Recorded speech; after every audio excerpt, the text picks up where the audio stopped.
கர்த்தருடைய பரிசுத்த நாமத்திற்கு மகிமை உண்டாவதாக. இந்த நாளிலும் கூட நாம் யோனா 1ஆம் அதிகாரத்தை தியானிக்கப் போகிறோம். நாம் ஜெபித்து தியானிப்போம். அன்புள்ள தேவனே, இந்த நேரத்திற்காக உமக்கு நன்றி செலுத்துகிறோம் அப்பா. உங்க பரிசுத்த ஆவியானவர் எங்களை சகல சத்தியத்திற்குள்ளும் நடத்தும்படியாய் ஜெபிக்கிறோம். உம்முடைய பரிசுத்த இரத்தத்தின் வல்லமை, ஆண்டவரே, உம்முடைய மாசற்ற குற்றமற்ற உம்முடைய இரத்தம் எங்களுக்குள் ஜெயத்தை தருகிறதற்காக உமக்கு நன்றி செலுத்துகிறோம். இயேசு கிறிஸ்துவின் நாமத்தில் ஜெபிக்கிறோம் நல்ல பிதாவே, ஆமென். 1ஆம் வசனம். அமித்தாயின் குமாரனாகிய யோனாவுக்கு கர்த்தருடைய வார்த்தை உண்டாகி, அவர், நீ எழுந்து மகா நகரமாகிய நினிவேக்கு போய் அதற்கு விரோதமாக பிரசங்கி, அவர்களுடைய அக்கிரமம் என் சமூகத்தில் வந்து எட்டினது என்றார். இந்த வசனத்திலே நாம் கற்றுக்கொள்ளக்கூடிய ஒரு முக்கியமான காரியம் இருக்கிறது. என்னன்னா, யோனாவுக்கு கர்த்தருடைய வார்த்தை உண்டாயிற்று. நம்ம வாழ்க்கையிலும் கூட ஒவ்வொரு நாளும் நாம் தெய்வ சமூகத்திலே உட்கார்ந்து பரிசுத்த ஆவியானவருடைய ஒத்தாசையோடு நாம் தேவனுடைய வார்த்தையை பெற்றுக்கொள்ளக்கூடியவர்களாய் நாம் இருக்க வேண்டும். தேவனுடைய ஆடு அவருடைய சத்தத்தை கேட்கும் என்று வேதத்தில் எழுதப்பட்டிருக்கிறது. நாம் கேட்டு அதற்கு நாம் கீழ்ப்படிந்து அர்ப்பணிக்கும் பொழுது நிச்சயமாகவே தேவ மகிமை நம்மளுடைய வாழ்க்கையில் வெளிப்படும். இங்கு யோனாவிற்கு ஆண்டவர் ஒரு கட்டளை கொடுக்கிறார். என்ன கட்டளை கொடுக்கிறார்னா, நீ மகா நகரமாகிய நினிவேக்கு போ, அதுக்கு விரோதமாய் பிரசங்கி, அவர்களுடைய அக்கிரமம் என் சமூகத்தில் வந்து எட்டினது என்றார். இங்க நம்முடைய நாம் செய்கிற ஒவ்வொரு செயல்களும், நம் நினைவுகளும் உணர்வுகளும் அது எங்கு போய் எட்டுகிறதா இருக்கிறது அப்படின்னா, தெய்வ சமூகத்தை போய் எட்டுகிறதா இருக்கிறது. கொர்நேலியுடைய வாழ்க்கையில அவர் செய்த ஜெபங்கள், அவர் செய்த தான தர்மங்கள், அது தெய்வ சமூகத்தை போய் எட்டினது. நினிவே பட்டணத்தின் ஜனங்களுடைய அக்கிரமம் என்ன ஆச்சுன்னா தெய்வ சமூகத்தை போய் எட்டினது. நம்ம வாழ்க்கையில நம்மை குறித்து என்ன காரியம் போய் தெய்வ சமூகத்தை போய் எட்டுகிறது? நாம் தெய்வ சமூகத்தில் நாம் நம்மளை நிதானித்து பார்ப்போம். நம்மளுடைய ஜெபங்கள் தெய்வ சமூகத்தை எட்டுகிறதா? நம்மளுடைய துதி, நம்மளுடைய கீழ்ப்படிதல், நற்கிரியைகள் தேவனுக்கும் நமக்கும் உரிய காரியமாய் இருக்கிறது. அப்போ இங்க அந்த நினிவே என்கிற பட்டணம் அசீரியா நாட்டினுடைய தலைநகரம். அப்போ அந்த பட்டணத்துக்கு தான் போய் கர்த்தர் என்ன சொல்றாரு, அதுக்கு விரோதமாய் நீ பிரசங்கி அப்படின்னு யோனா தீர்க்கதரிசிக்கு கட்டளை கொடுக்கிறார். 3ஆம் வசனம். அப்பொழுது யோனா கர்த்தருடைய சமூகத்தினின்று விலகி தர்ஷீஷுக்கு ஓடி போகும்படி எழுந்து யோப்பாவுக்கு போய் தர்ஷீஷுக்கு போகிற ஒரு கப்பலை கண்டு கூலி கொடுத்து தான் கர்த்தருடைய சமூகத்தினின்று விலகும்படி அவர்களோடே தர்ஷீஷுக்கு போக கப்பல் ஏறினான். இப்போ யோனா என்ன பண்றார் அப்படின்னா, கர்த்தர் சொன்ன காரியத்தை அவர் செய்யல. மாறாக அவர் தர்ஷீஷுக்கு கப்பல் கப்பல் ஏற போயிட்டார். ஏன் யோனா அவர் ஏன் நினிவே பட்டண ஜனங்களுக்கு போய் அந்த எச்சரிப்பின் செய்தியை கொடுக்க விரும்பல அல்லது கீழ்ப்படியல அப்படின்னு பார்க்கும்போது, அசீரியர்கள் அவங்க இஸ்ரேல் நாட்டினுடைய எதிராளிகள். அப்போ இவருக்கு இயல்பாகவே அவருடைய இருதயத்துல ஒரு பகையுணர்வு இருந்துச்சு அவங்க மேல.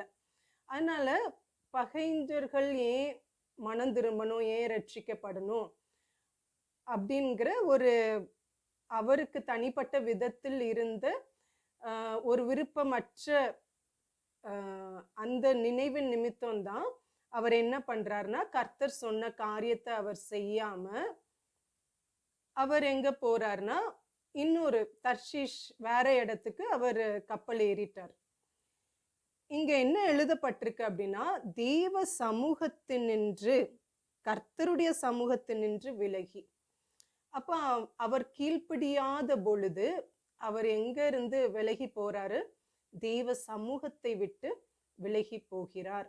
நம்மளுடைய வாழ்க்கையிலும் கூட நாம் தேவனுக்கு கீழ்ப்படியாமல் இருக்கும் பொழுது நம்ம எதை விட்டு விலகி போறோம் அப்படின்னா, கர்த்தரை விட்டு நாம் விலகுகிறவர்களாய் இருக்கிறோம். அப்போ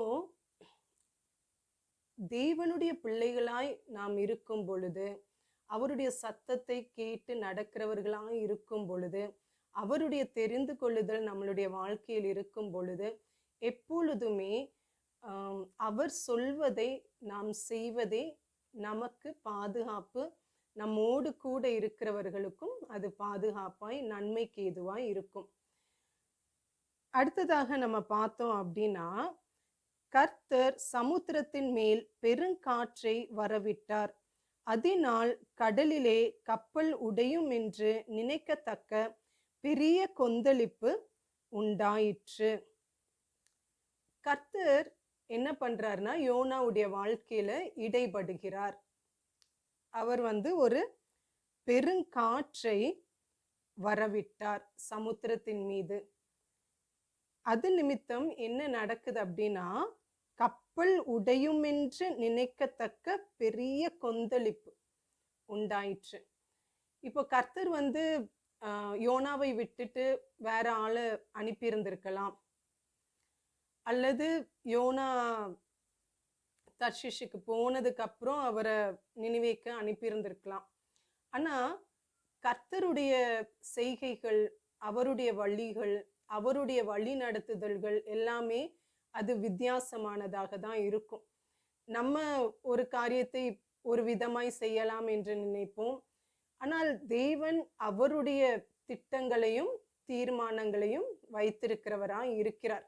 எப்பொழுதுமே ஒரு முழுமையான அர்ப்பணிப்பு நிச்சயமாகவே அது தேவன் நேர்த்தியாய் நம்மளை நடத்துவதற்கு ஏதுவாக இருக்கும். அடுத்ததாக பார்த்தோம் அப்படின்னா, அப்பொழுது கப்பற்காரர் பயந்து அவனவன் தன் தன் தேவனை நோக்கி வேண்டுதல் செய்து பாரத்தை லேசாக்கும்படி கப்பலில் இருந்த சரக்குகளை சமுத்திரத்தில் எறிந்து விட்டார்கள். யோனாவோவென்றால் கப்பலின் கீழ்த்தட்டில் இறங்கி போய் படுத்துக்கொண்டு அயர்ந்த நித்திரை பண்ணினான். இப்போ இந்த சமயத்துல என்ன நடக்குது அப்படின்னா, அந்த பெருங்காற்றின் நிமித்தம், கொந்தளிப்பின் நிமித்தம் அந்த கப்பல்ல இருந்த பயணிகள் என்ன பண்றாங்கன்னா, அவங்க நம்பிக்கை வைத்திருந்த கடவுளை அவங்க நோக்கி கூப்பிடுறாங்க, வேண்டுதல் செய்யறாங்க, அவங்க தப்புவிக்கப்படும்படியாய். அதுக்கப்புறம் பாரத்தை லேசாக்கும்படி என்ன பண்றாங்கன்னா, கப்பல்ல இருந்த சரக்குகள்லாம் என்ன பண்றாங்களா, சமுத்திரத்துல எரிந்து விட்டார்கள். இப்போ யோனா என்ன பண்ணிட்டு இருக்கிறார் அப்படின்னா, கப்பலின் கீழ்த்தட்டில் இறங்கி போய் படுத்துக்கொண்டு அயர்ந்து நித்திரை பண்ணினான். இங்க அந்த காற்று வருவதற்கு முன்பாக இதை அவர் செய்திருக்கலாம். யோனா என்ன நினைச்சிருப்பாரு, நம்ம கர்த்தரிடத்திலிருந்து தப்பித்து கொண்டுட்டோம், தப்பிச்சிட்டோம், நம்ம இப்போ நிம்மதியா தூங்க வேண்டியதா அப்படிங்கிற ஒரு எண்ணத்துல அவர் என்ன பண்ணியிருந்திருக்கலாம், நல்லா போய் தூங்குறார். அப்பொழுது மாலுமி அவனிடத்தில் வந்து, நீ நித்திரை பண்ணுகிறது என்ன?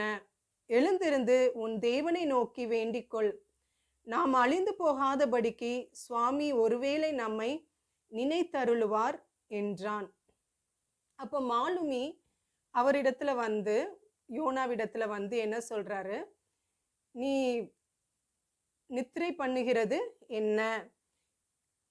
நீனும் என்ன பண்ணு, உன்னுடைய கடவுளை நீ வேண்டிக்கொள், நம்ம அழிந்து போகாதபடிக்கு ஒருவேளை என்ன பண்ணலாம், சுவாமி நம்மை நினைத்தருளலாம் அப்படின்னு சொன்னோனே, அவர்கள் யார் நிமித்தம் இந்த ஆபத்து நமக்கு நேரிட்டதென்று நாம் அறியும்படிக்கு சீட்டு போடுவோம் வாருங்கள் என்று ஒருவரோடொருவர் சொல்லிக்கொண்டு சீட்டு போட்டார்கள். யோனாவின் பேருக்கு சீட்டு விழுந்தது. அந்த காலகட்டத்துல எந்த ஒரு சின்ன பிரச்சனையோ பெரிய பிரச்சனையோ எதுவா இருந்தாலும் சீட்டு போடுவது வழக்கம். அப்போ அந்த கப்பல்ல இருந்த நபர்கள் பெயர்களை எழுதி அவங்க சீட்டு போடுறாங்க. அப்போ சீட்டு வந்து யோனா பேருக்கு விழுந்தது. அப்பொழுது அவர்கள் அவனை நோக்கி, யார் நிமித்தம் இந்த ஆபத்து நமக்கு நேரிட்டதென்று நீ எங்களுக்கு சொல்ல வேண்டும். உன் மொழி என்ன? நீ எங்கே இருந்து வருகிறாய்? உன் தேசம் எது? நீ என்ன ஜாதியான்? என்று கேட்டார்கள். அதற்கு அவன், நான் எபிரெயன், சமுத்திரத்தையும் பூமியையும் உண்டாக்கின பரலோகத்தின் தேவனாகிய கர்த்தரிடத்தில் பயபக்தியுள்ளவன் என்றான். இப்போ யோனா பேர்ல சீட்டு விழுந்த உடனே அவரை வந்து நிறைய கேள்விகளை கேட்குறாங்க. எந்த ஊரு? என்ன வேலை பார்க்குறீங்க? எங்க என்ன ஜாதி நீங்க? அப்படின்ட்டு கேள்விகளை கேட்டு, அப்போ நான் எபிரேயன் அப்படின்னு சொல்றார். எபிரேயன் அப்படின்னு சொல்லும்போது ஆபிரகாமுடைய சந்ததி, நான் ஒரு யூதன் அப்படிங்கிறத அவர் தெரியப்படுத்துகிறார். அதுக்கப்புறம் சமுத்திரத்தையும் பூமியையும் உண்டாக்கின பரலோகத்தின் தேவனாகிய கர்த்தரிடத்தில் நான் பயபக்தி உள்ளவன் அப்படிங்கிறதையும் வெளிப்படுத்துறாரு. அதுக்கப்புறம் அவர் வந்து செய்த தவறை ஏற்றுக்கொள்கிறார். என்ன ஏற்றுக்கொள்கிறார் அப்படின்னா, அவன் கர்த்தருடைய சமூகத்தினின்று விலகி ஓடி போகிறவன் என்று தங்களுக்கு அறிவித்ததினால் அந்த மனுஷர் மிகவும் பயந்து அவனை நோக்கி, நீ ஏன் இதை செய்தாய் என்றார்கள். இப்போ இங்க நம்ம அவர் பேர்ல சீட்டு விழுந்ததின் நிமித்தமா அல்லது அதுக்கு முன்பாகவே ஒத்துக்கொண்டாரான்னு நம்மளுக்கு தெரியல. அவர் வந்து என்ன பண்றாரு, அவருடைய தப்பிதத்தை ஒத்துக்கொள்கிறார். நான் வந்து தேவனிடத்திலிருந்து விலகி ஓடி போயிட்டு இருக்கிறேன் அப்படின்னு சொன்னோடனே அவங்க பயந்து, என்ன எதுக்காக நீ இப்படி பண்ண அப்படின்னு கேட்குறாங்க. இந்த காரியங்கள்லாம் ஒரு பக்கம் நடந்துட்டு இருக்கு. இன்னொரு பக்கம் பாருங்க, பின்னும் சமுத்திரம் அதிகமாய் கொந்தளித்து கொண்டிருந்தபடியால் அவர்கள் அவனை நோக்கி, சமுத்திரம் நமக்கு அமரும்படி நாங்கள் உனக்கு என்ன செய்ய வேண்டும் என்று கேட்டார்கள். அப்போ கர்த்தர் வந்து அப்படியே விட்டுடல. அவர் வந்து இன்னும் அந்த சூழ்நிலையை கடினப்படுத்துகிறார். தேவன் என்ன பண்றாரு, அதிகமாய் கொந்தளித்து கொண்டிருந்துதான்.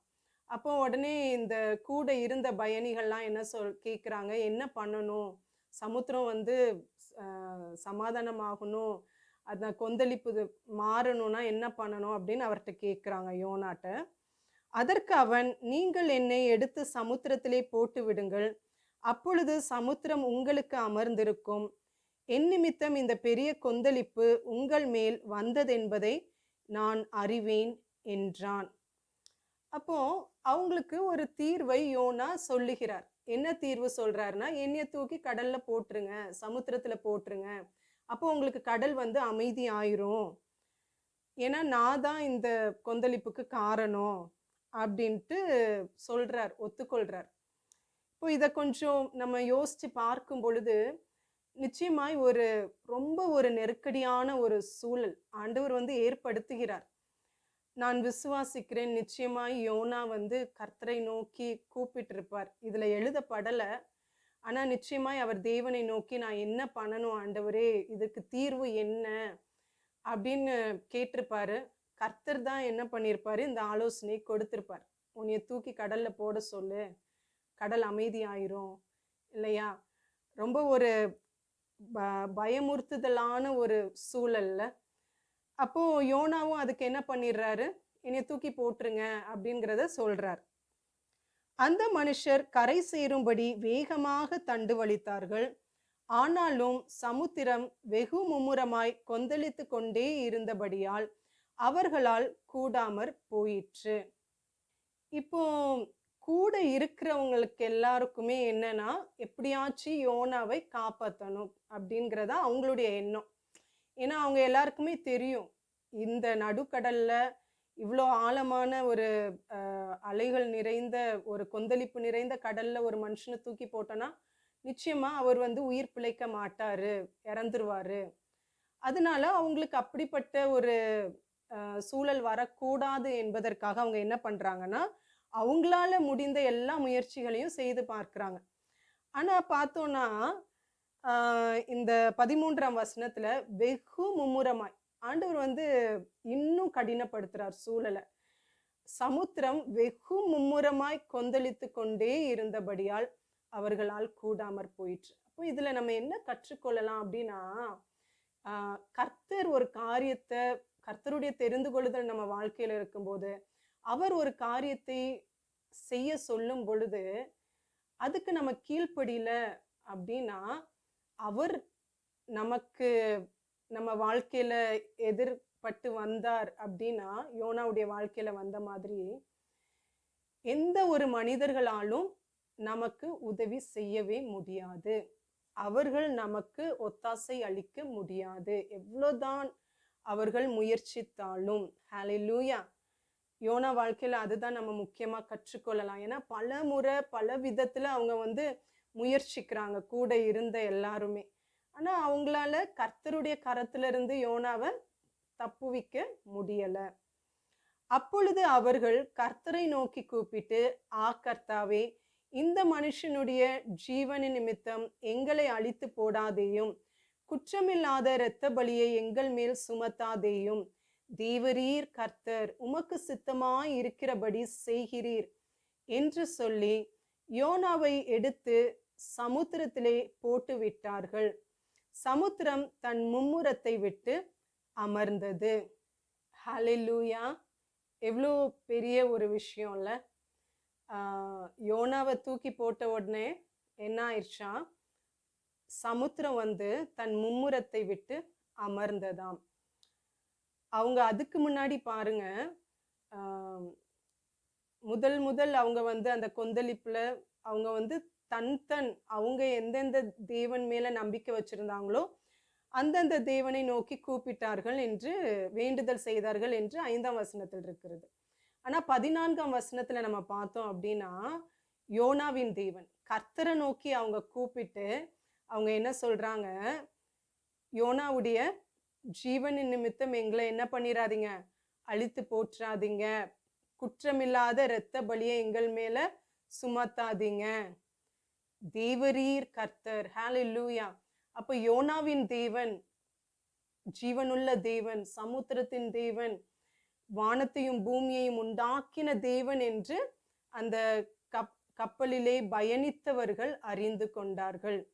அவங்க அறிக்கை செய்த காரியம், தேவரீர் கர்த்தர், உமக்கு சித்தமாயிருக்கிறபடி செய்கிறீர். ஹalleluya! அப்போ தேவ சித்தத்தை செய்வது எவ்வளோ ஒரு முக்கியமான காரியம்ல. யோனாவுடைய வாழ்க்கையில அதுதான் நம்ம கற்றுக்கொள்ளக்கூடிய ஒரு முக்கியமான ஒரு பாடம்.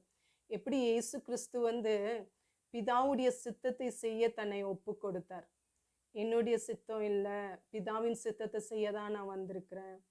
அப்போ நம்ம வாழ்க்கையிலுமே அதுதான் நம்மளுடைய குறிக்கோளா இருக்கணும். ஆண்டவரே, ஒவ்வொரு நாளுமே ஆண்டவரே என்னுடைய சித்தம் அல்ல, உம்முடைய சித்தம் அப்படிங்கிறது.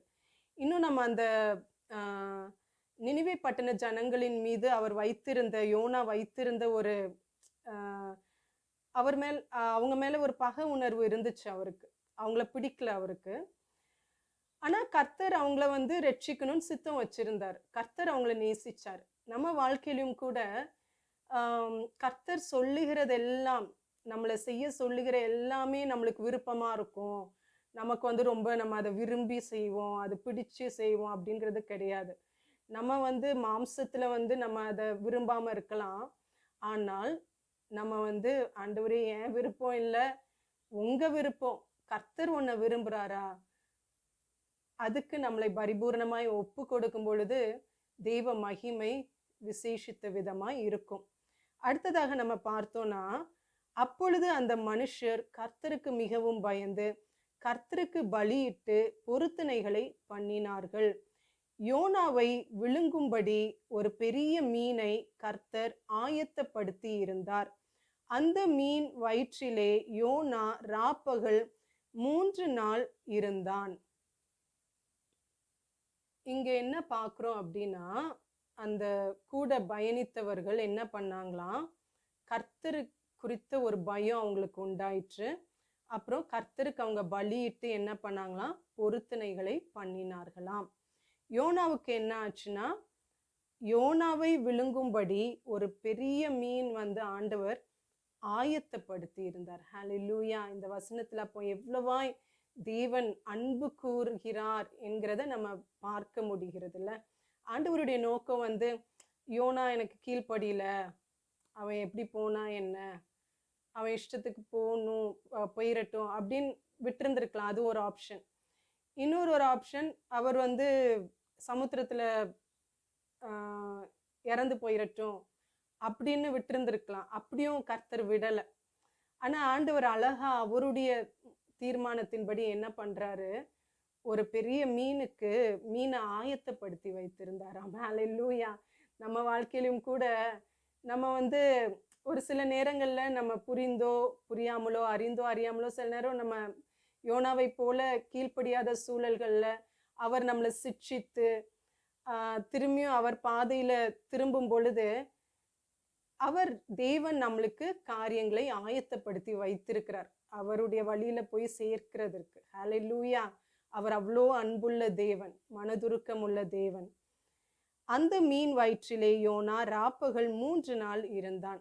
இது வந்து நம்ம இயேசு கிறிஸ்து மரித்து அவர் அடக்கம் பண்ணப்பட்ட அந்த 3 நாட்கள் அதுக்கு ஒப்பனையா எழுதப்பட்டிருக்கிறது.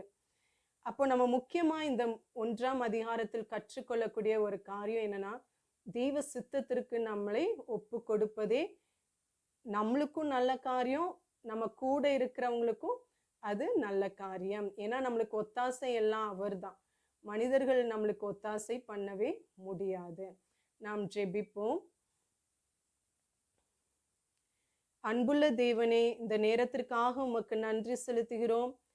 ஆண்டவரே, உம்முடைய வேத வசனங்கள் மூலமா எங்களுக்கு கற்றுக் கொடுத்த உம்முடைய ஜீவ வார்த்தைகளுக்காக உமக்கு நன்றி செலுத்துகிறோம்.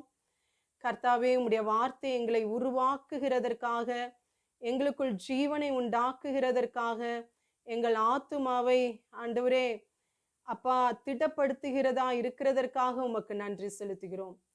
துதிகன மகிமை எல்லாமக்கே ஏறெடுக்கிறோம் அப்பா. இயேசு கிறிஸ்துவின் நாமத்தில் ஜெபிக்கிறோம் நல்ல பிதாவே. ஆமேன். Praise the Lord. God bless you. Thank you.